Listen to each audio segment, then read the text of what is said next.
education from a child in a daycare center, portion for women, lactating mothers, till the level of getting skilling done, and also for artificial intelligence and digital reading material for students and in school and colleges. Every aspect of education and bringing in that dimension which is so critical for health. Daycare, cancer centers, and making sure more medical seats are available. These are kind of things with which I'm trying to highlight. The approach in this budget has been pointed on areas which definitely need immediate intervention, outlays, and action along with the states. So, Vikasit Bharat is not just being described. I've given you also what we mean by Vikasit Bharat, or what is it that we expect to achieve for Vikasit Bharat. So this budget actually has given you several things on which you can understand how this economy is being planned to take forward a route towards Vikasit Bharat. Secretaries have joined me. All of them would also come in to explain or answer and give clarity and so on. But one thing which I certainly would like to highlight is responding to the voice of the people, which is what Prime Minister Modi is known for in his administration. It's a very responsive government. And as a result, the income tax simplification, which I announced in July, is already completed in its works, and we shall bring the bill in the next week. So the income tax simplification, about which in July budget I have gone in detail to say, the work is completed within 6 months is what I said. Within 6 months we've brought the bill. It will be coming into the parliament next week. So if we are talking of reform, inclusive of taxation, the work is done. This budget also speaks about rationalization in customs. Tariffs are being brought down, tariffs are being simplified, and also the basket which consisted of so many different tariffs for so many different commodities are now reduced. 8 were taken off earlier, 8 has been taken off now. So whatever remains now, 7 I think remains, and that is all about India's tariff picture. So the usual narrative which goes on, saying is India being too heavy on tariffs? No, you find that we've drastically reduced and also simplified. So this budget has so many things for all of us to talk about.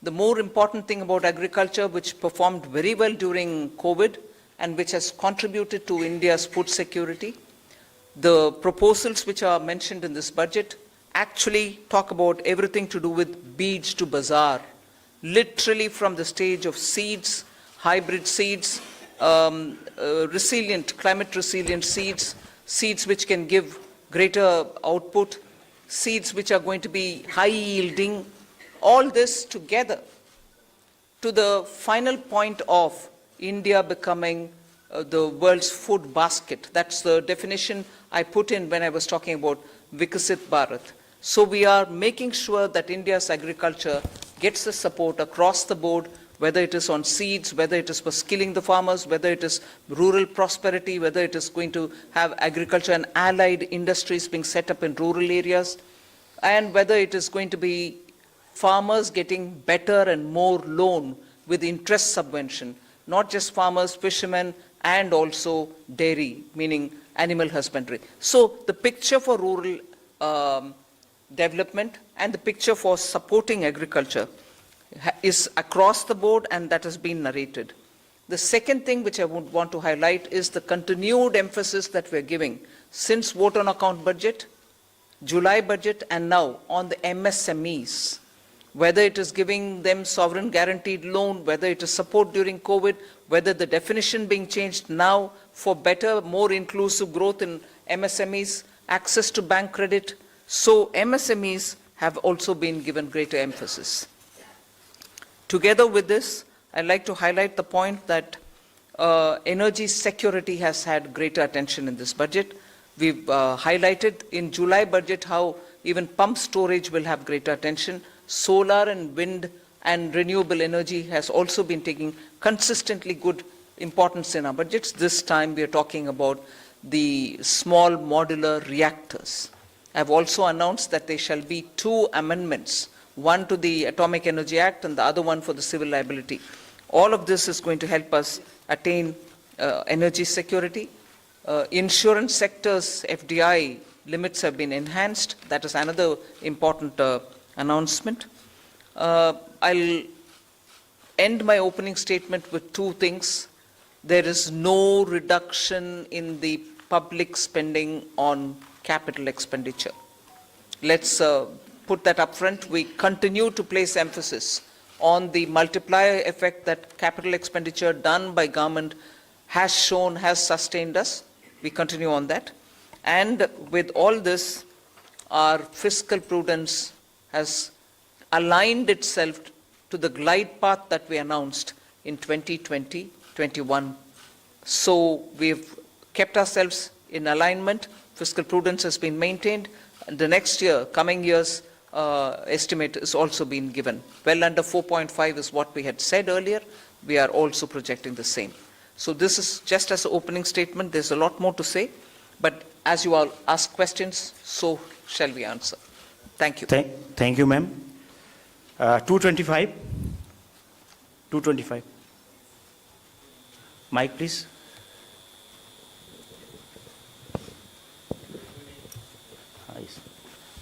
Ma'am, this is Shrimi Chaudhary from NDTV Profit. I just wanted to understand, ma'am, here.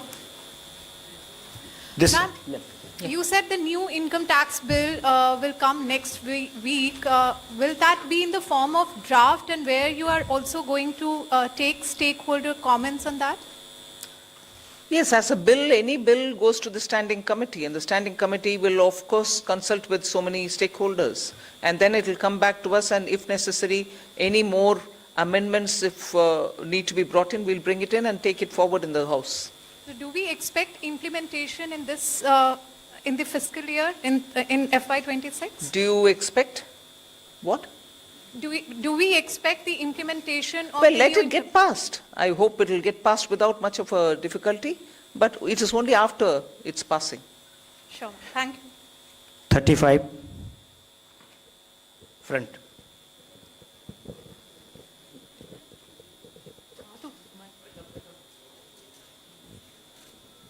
Ma'am, Timsi Jaipuria, this side from CNBC TV 18. As you said, this is a very responsive government, which is why government decided to give these tax rebates. But given the structure that you have announced, ma'am, up to 12 lakh is the rebate. Any reason why this rebate has been hiked from 7 to 12 lakh? Is it that the incomes or salaries were not growing up to the mark, which is why government thought that this rebate needs to be given? And also, how do you make up for this 1 lakh crore of revenue loss? Will it not impact the budget estimates? Where will you get this money from?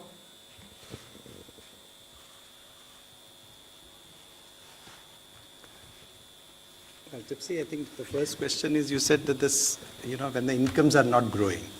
This is an income tax. Only when there is an income, then we are talking of the tax. So income has to grow to the level to discuss about the tax. Now, why from 7 to 12 lakh? It is something like, it was earlier 2.2 lakhs. When 2014, it became 2.5 lakh, nobody is going to pay tax. Then there was a 2019 that, we said 5 lakhs, nobody is going to pay tax. Then we said it was raised to 7 lakhs.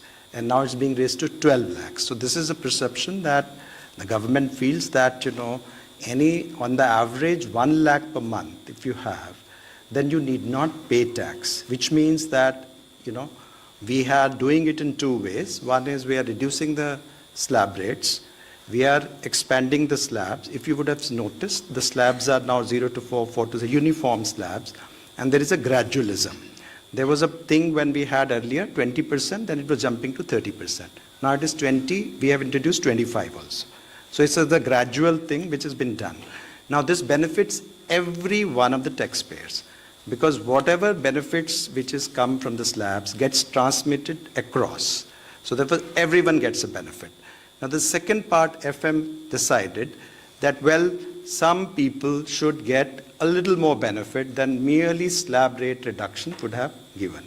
And so therefore an extra rebate, so slab rate reduction for everyone, and extra rebate for 7 lakhs were already getting it, now 7 to 5 lakhs more people have been added. So this is the philosophy behind it. And as you said, why you do it, I think we expect that all that money which they gave, it comes back to the economy in either consumption, savings or investments, in whatever way they choose to do. I just want to add to that. If you compare what we've done today with what prevailed in 2014 under the Congress government, what we are, most often the narrative is we should put money back in the hands of the people. I want to please give this comparison for your consideration. If you compare it with the 2014 tax rates under the Congress, for somebody who's earning 8 lakhs, nearly 1 lakh more money is in their pockets today because of the amendments that we've brought in. Meaning, 1 lakh income tax in 2014 is 0 income tax now. So that money is going back to the people in their hands for those who are earning 8 lakhs. For those earning 12 lakhs, 2 lakh was the income tax in 2014 versus today 0 which is proposed. Meaning nearly 2 lakh more money in the pockets of people who are earning 12 lakh. All right, did I stop it there? As Finance Secretary rightly said, across the board everybody is getting benefit because the rates have also been brought down. Not just the rebates being given to up to 12 lakhs. Rates for everybody is being brought down. As a result, take somebody who earns 24 lakhs in a year. The income tax on them in 2014 was 5.6 lakhs. 2014. For them, now it is only 3 lakhs. The rate change has benefited somebody who earns 24 lakh as well. So 2.6 lakh rupees more in the pocket of people who are earning 24 lakh. So it is not just those who are up to 12 lakh because they are not paying any tax at all, because rebate is given to make up for the tax amount which they have to pay. It is not just up to 12 lakh. Even for others, benefit is accruing, and compared to what it was in 14, that much amount of money is going back to those respective money earners. Just compare it with 24 tax rates, which is prevailing now, and what is being proposed. I would like to draw the comparison. 8 lakh people, meaning those who are earning 8 lakhs. 30,000 rupees more is being put back into their pockets, meaning they would be paying 30,000 in the prevailing tax, 8 lakh salaried wale. Now they pay 0 in the new proposal. Similarly, 12 lakh salary or income wale would have 80,000 rupees tax to pay in the current prevailing taxation rates. They would have 80,000 rupees now go back to their pockets. They don't have to pay that tax. Go to the 24 lakh and compare with the present rates. Present prevailing rate, they have to pay 4.1 lakh rupees as tax. We are saying now they will have 1.10 lakh in their pockets, which they don't have to pay as tax. So we have put good substantial amounts into the pockets of people who deserve to get that. And I would want that to be highlighted compared to what prevailed in 14 and what prevails just this year. 3. 3 number. Ma'am, many congratulations. Something that has been quoted to you as well as the Prime Minister and yesterday the Chief Economic Advisor hinted, in terms of disinvestment and where you should not get into, government. You yourself have been talking from 2020, 21 and subsequently, government should be in less spaces.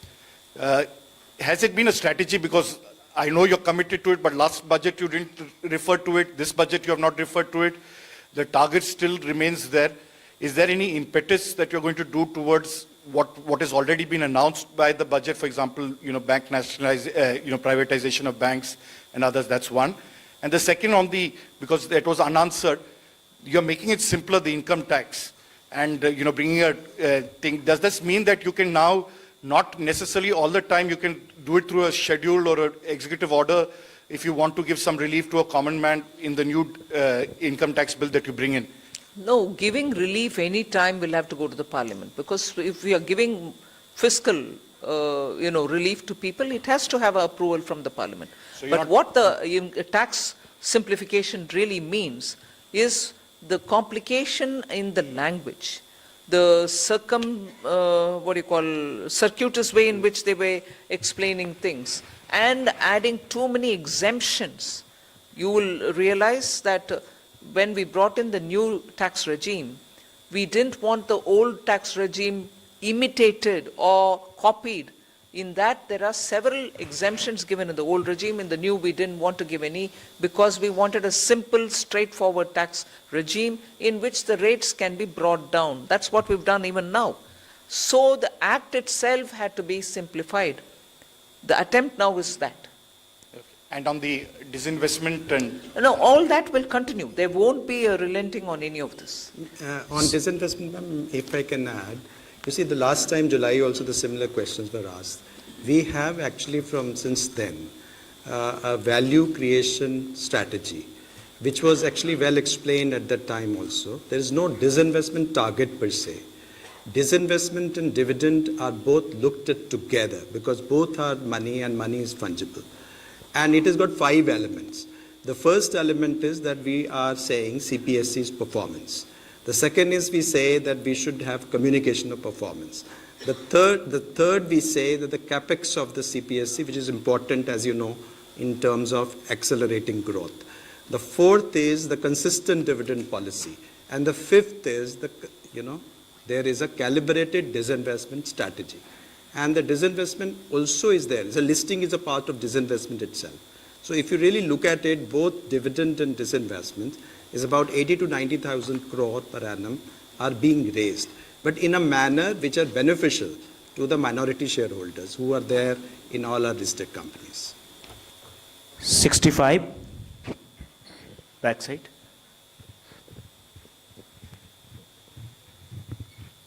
Good afternoon, ma'am. This is Ruchi Bhatia from Bloomberg News. I have a question for the Revenue Secretary and a question for you. If the Revenue Secretary can give us details on the benefits, the number of people who will benefit from the slab, from the rebates going up from 7 lakhs to 12 lakhs. And the question for you, Madam Finance Minister, a lot of people say that while the absolute number for CAPEX has gone up, the pace of spending has gone down as compared to a few years ago. Is it telling of the institutional capacity in terms of how much CAPEX push can the government really do? And secondly, as far as a lot of analysts do say that the multiplier that CAPEX has is a lot more than the multiplier in the economy than that tax cuts have. What would you, say to like some of those concerns as well? Well, 1 crore people will more benefit between the 7 lakh and 12 lakhs. Meaning 1 crore more people will pay no tax. On the CAPEX, I think there are 2 things playing out. One, of course, this particular year has had the elections happening, and because of that, both central government and state governments were catching up with investments, public spending on investments only from the second and the third quarter, so it showed. It's equally true that when fundamental requirements are taken care of, when you're bringing in additional overhead, there is a pace at which those additions happen. So it's not as if there is no thirst for capital expenditure, but now it will be at a pace in which you can build on each one of the developments that you've done prior. So it will continue. There are some departments which will need more. There are others who would probably reach a plateau, but expenditure will have to continue even in them. So the heads where the capital expenditure will happen will vary, but expenditure will happen in building assets. 121.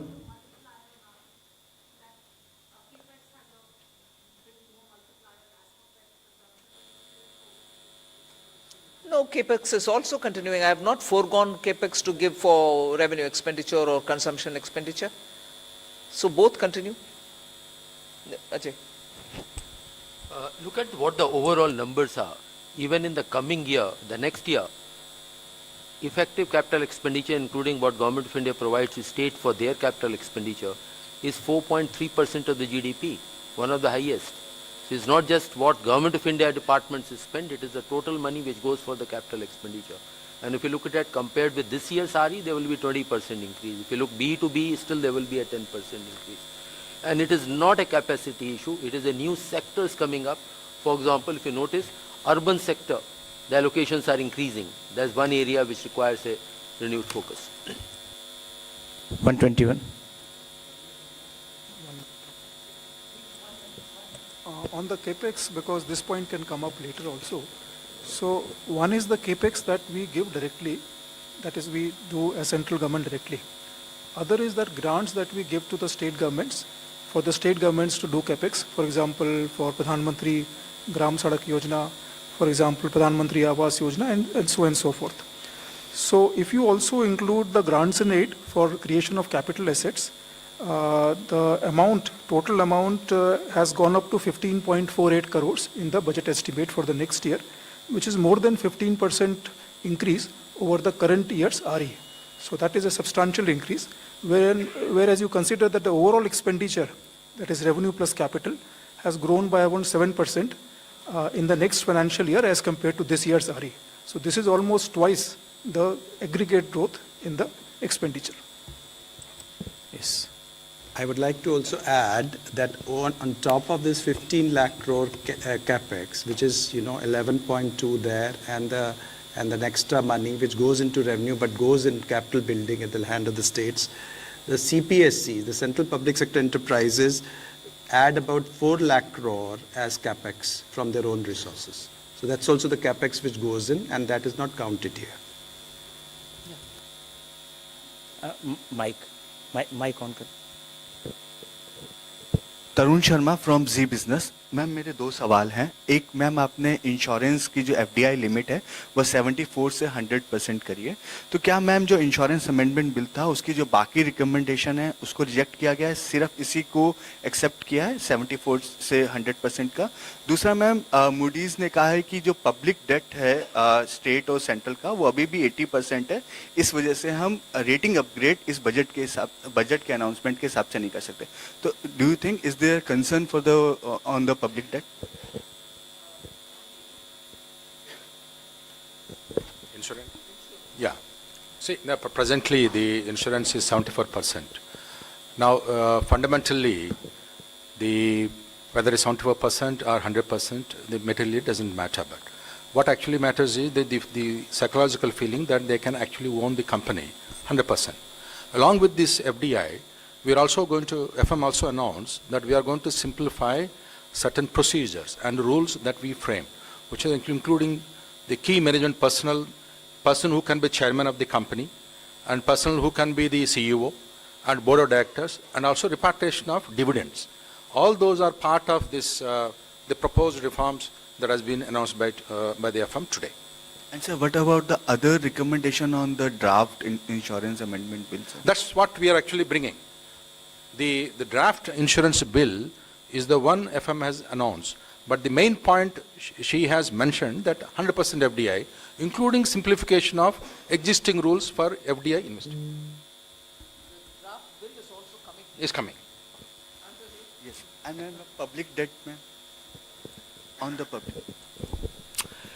Serial number 2. Finance Minister has also announced, this answer complete his question, the roadmap for fiscal consolidation by the center. And please have a look at the FRBM statement, which carries the different scenarios. And over a period of next 6 years, how that will be brought down. Similar one, act has to be done through the state governments as well. So it is a process which is on. Number 2. Hello, नमस्कार ma'am, मैं आलोक प्रियदर्शी हूँ CNBC आवाज़ से। Ma'am मेरा सवाल है कि middle class के लिए काफ़ी बड़ी राहत है, 12 लाख तक जो टैक्स छूट दी गई है। इसमें आपने बजट स्पीच में कहा जो कैपिटल गेन से लोग कमाई करेंगे उसको इसमें शामिल नहीं किया गया, उस पर नॉर्मली टैक्स देना पड़ेगा जो स्लैब के रेट से है। तो ज़्यादातर लोग आजकल मार्केट में इन्वेस्ट करते हैं, उनको लॉन्ग टर्म इन्वेस्टमेंट होती है, उनको कैपिटल गेन्स होते हैं कई तरह से, उनको बाहर रखने का, उनको केप्ट असाइड रखने का क्या रीज़न है, क्या उसके पीछे वजह बताएं? रेवेन्यू सेक्रेटरी उसके ऊपर ज्यादा विस्तार से बोलेंगे।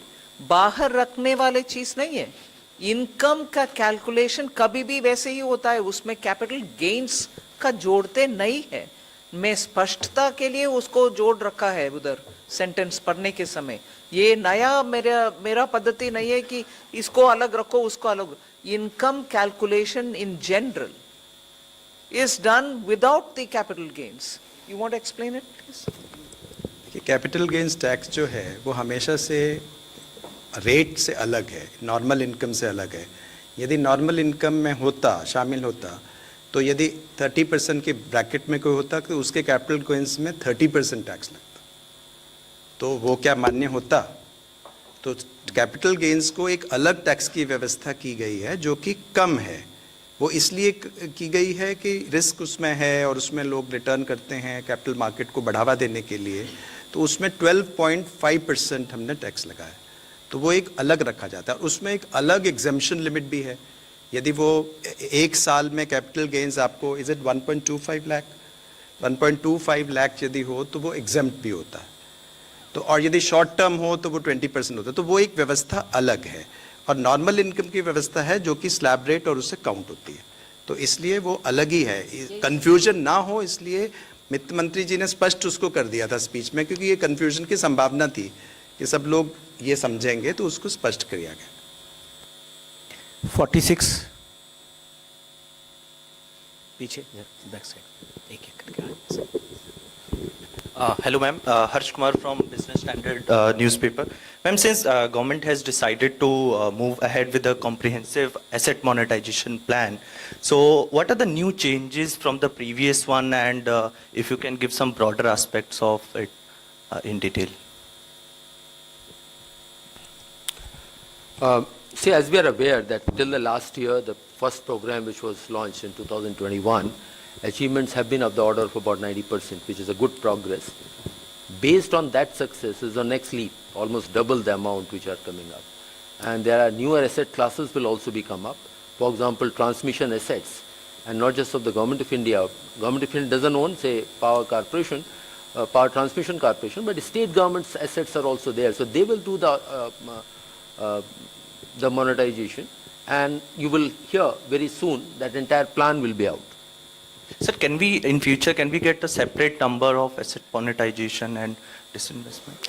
See, this money, what the intent is, there's already an investment, or rather the assets are there, which may be owned by Government of India, which may be owned by, say, NHAI, or they may be owned by one of the PSUs. They disinvest, not disinvest, they monetize that asset and use that money to build a fresh or a new project and a new asset, plow back that money back into the economy. So these are not necessarily money coming to Consolidated Fund of India. Very rarely the money comes in. NHI doesn't invest, money remains with them, they build another road by using that money. 13 front में. Hi ma'am, good afternoon. I am Kriti, I'm from Informist Media. So right now you just said that your fiscal prudence has finally aligned with your glide path that you had announced in FY21. This year you have given a new roadmap, so mentioned debt to GDP roadmap. You aim to bring down your debt to GDP ratio to 49 to 51% by FY31, considering the nominal GDP would be in the range of 10 to 11. So based on that, and you said that you will peg your fiscal deficit in a way that it goes on to bring down your debt to GDP ratio. So is there a rough estimation of what kind of fiscal deficit you may have by FY31? And secondly, on 31, when you aim to bring down your debt to GDP ratio. Secondly, on funding of fiscal deficit for the next fiscal year, you have brought down the borrowing from small savings from considerably low, it's 16% low from last year. Is there any reason for the limited optimism? Earlier it used to finance 25% of your deficit, now it's going to finance 22% of your deficit. So if you could just elaborate on if there is any reason for that. Thank you. First of all, that what is going to be the fiscal deficit in nth year from now? The path is very clear that debt to GDP ratio will be on a declining path, depending upon what the growth rate in the economies are, what kind of a stimulus measure or a further consolidation measures would be needed. And the roadmap does envisages three scenarios: mild, moderate, and high level of consolidation. So do your maths there, that the range is coming up. In the best case scenario, the highest growth rate and highest level consolidation can go as low as 47.5%. Very low growth rate, etc., it comes to 52. What the goal is taken is 50 plus minus 1%, and that's showing that physical response to needs of the economy. So that is the goal, but overall trend has to be declining trend. And just see the record. 2021, Finance Minister announced will come down to 4.5 next year. This year we are 4.8, next year is 4.4. So this is a track record, that's what we follow. Your next question? Small saving, borrowing Small from small savings. Here the interest rate, if you notice in the last 2 to 2.5 years, are being set in a manner so that there's neither an incentive nor a disincentive to come to small savings. These are the numbers where we see the trend, and based on the trend we project it. What is being overall is being monitored and watched or set is the overall fiscal deficit, overall borrowings. If more is coming in small savings, less from the market. If less is coming from the small savings, more will be from the market. So our assessment numbers are slightly lesser than this year, and to that extent market borrowings we have indicated, which will be slightly less than the current year numbers, marginally lower are there. But if there were to be more inflow of small savings, to that extent market borrowings will go down. And as you are aware, we do set the calendar every half year. 51.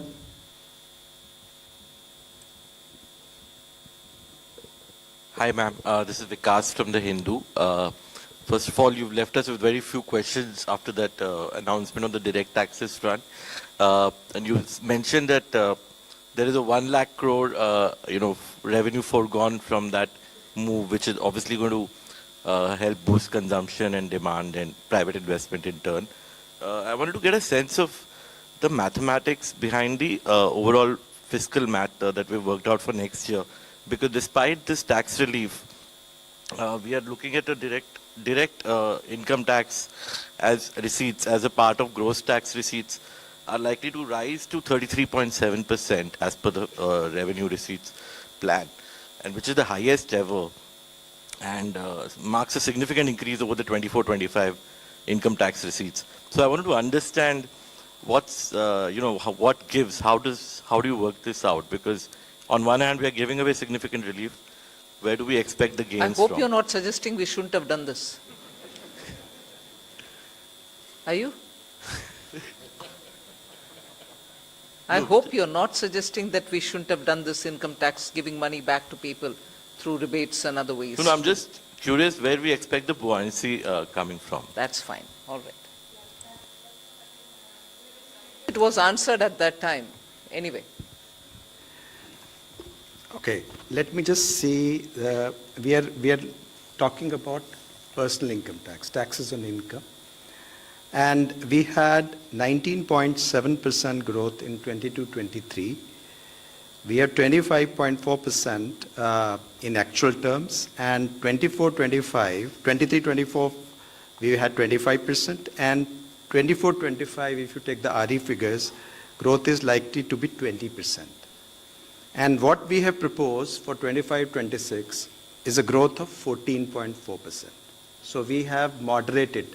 I mean, we have been growing 20% almost on this plan, and we have made it 14%.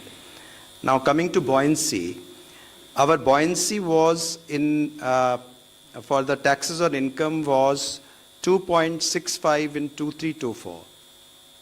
And 24-25 expected buoyancy is 2. And the buoyancy which has been assumed for 25-26 is 1.42.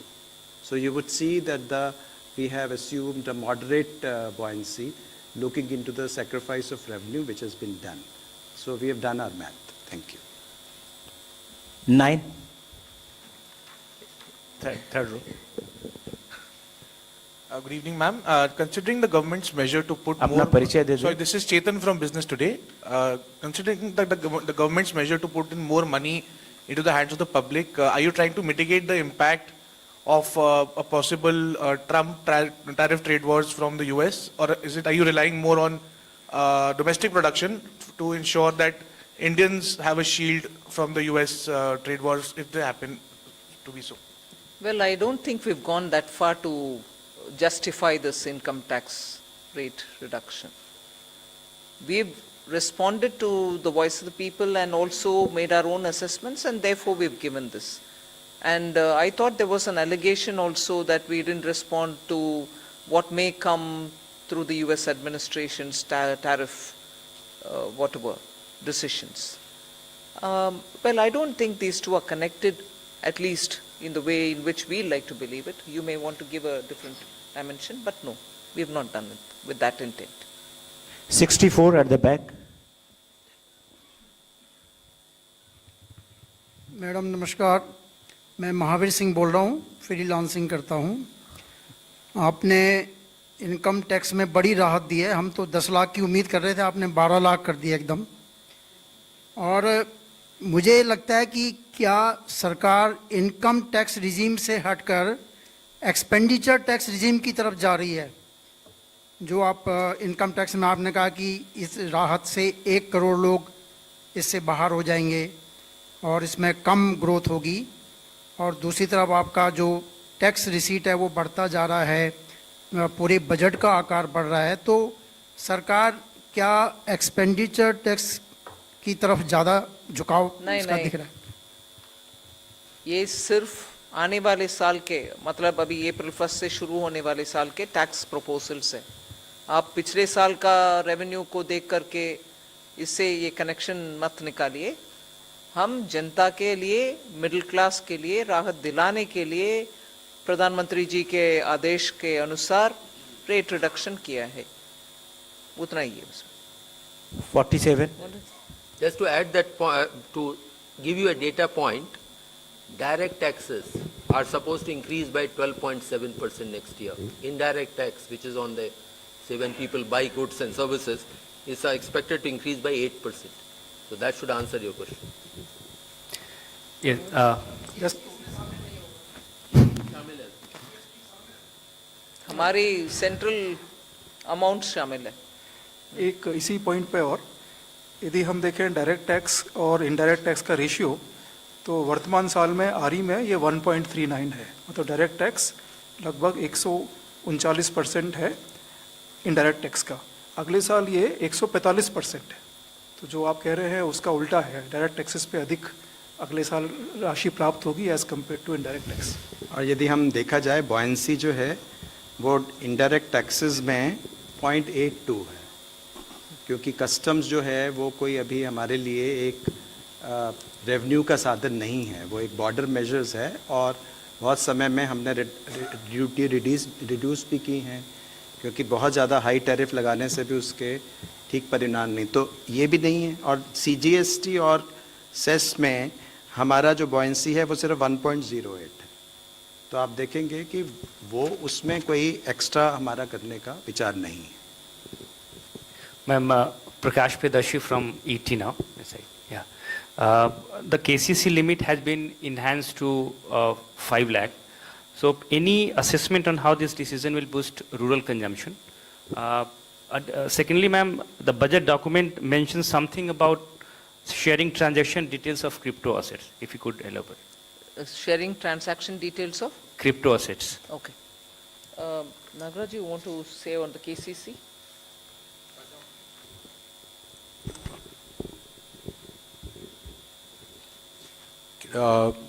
Increase in the KCC. Yeah. This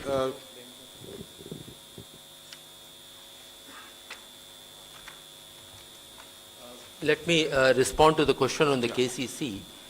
This is to enable those farmers who are doing commercial cropping, they require more more crop loans are required. It will facilitate them, and government will provide the interest subvention for them up to limit of 5 lakhs. It is not first to assist the farmer.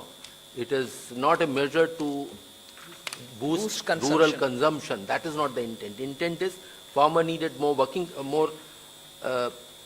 crop loans. It is to facilitate that. That is the purpose. And 1 lakh, if I it's been can add, decided long time ago. High time it was changed. the KCC loans are given at the 7% rate of interest. It's already subsidized by the government at 1.5%. Now, if the prompt repayment is there, there is another 3% to the farmer. The effective rate of interest on KCC loans is only 4%. Now, with the current announcement by the FM, there will be almost about 26 crore additional budgetary impact for these KCC loans. 45.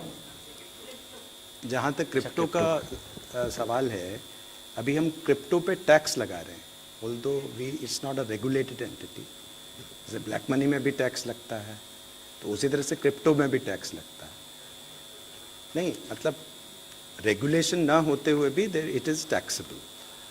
उसमें OECD G20 के under जो हमारा framework agreement है, उसमें 2027 से ये निश्चित किया है कि सब जो उसके सेक्रेटरीज हैं वो उसमें इंफॉर्मेशन शेयर करेंगे. तो उसके लिए टैक्स लॉ में ये व्यवस्था की जा रही है कि हम वो इंफॉर्मेशन गैदर करने का फ्रेमवर्क, जो रूल्स हमको बनाने हैं, वो हम कर लें. Ma'am, Meghna Mittal from Money Control. The union budget has announced a big income tax relief in the new income tax regime. Where's Meghna? The budget has announced a big relief in the income tax, so in the new income tax regime. So how many taxpayers have moved to this new income tax regime, and does this also mean that are we phasing out finally the old tax regime? 75% जो हैं, 75% have already moved to the new tax regime under the individual category. No, if we are No, the phasing out, I would have said it, na? The scheme is available, but we expect that almost everyone will shift now. 224.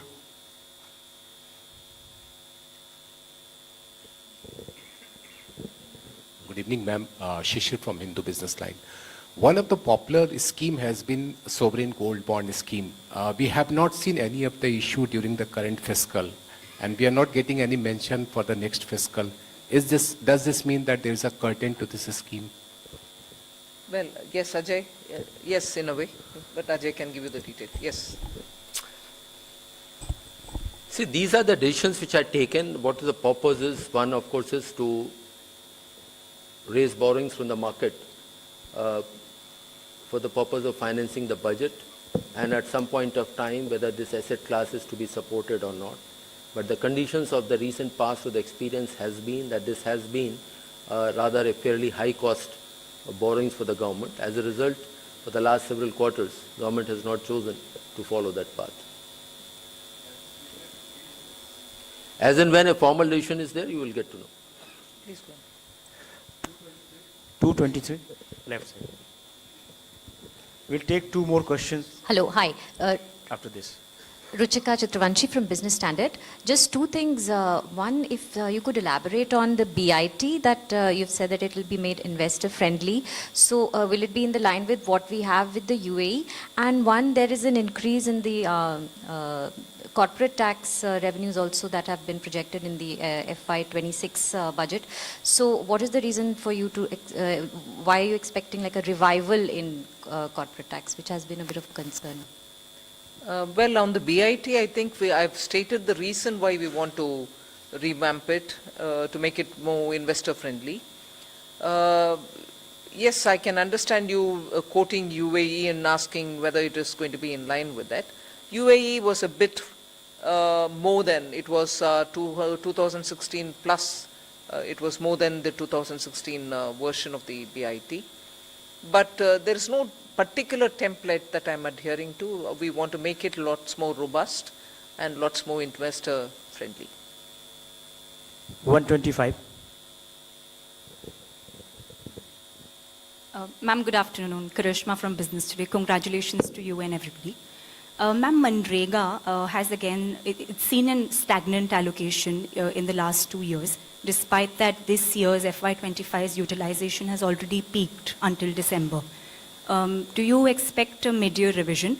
And ma'am, a quick clarification on crypto. When is the DA-led crypto paper likely to be released? See, on Manrega, I think every year the same question is asked, and every year we answer the same question. It is a demand-driven program. If as a result of increased demand, a state or another state, a third state wants money because their demand has to be met, the RE shows the numbers and we increase it. But just because of that, it doesn't mean that my BE will have to be on the enhanced note. Every year the numbers, in fact every crop season, post the crop season, the numbers vary. So as a demand-driven program, we'll certainly respond to it as and when the numbers come. On the crypto, when is the DA paper likely to come? You'll get to know when it comes out. This is last 6 at the back.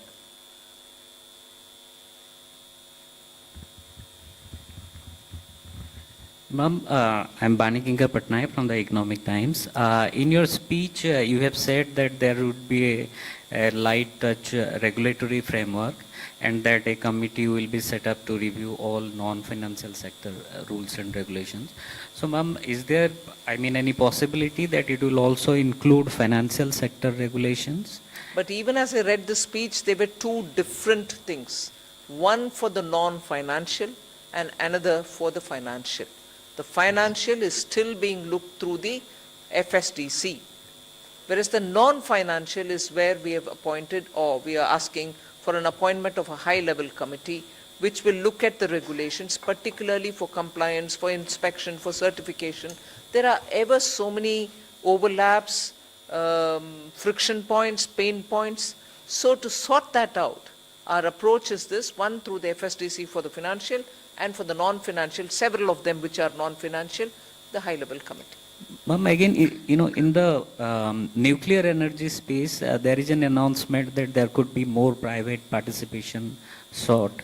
So is there any particular frame in mind that, how we are going to do it, or any incentives or something of that No, sort? what I've announced at the moment is what stands, and the respective departments will go into the details and they'll come out after the year commences.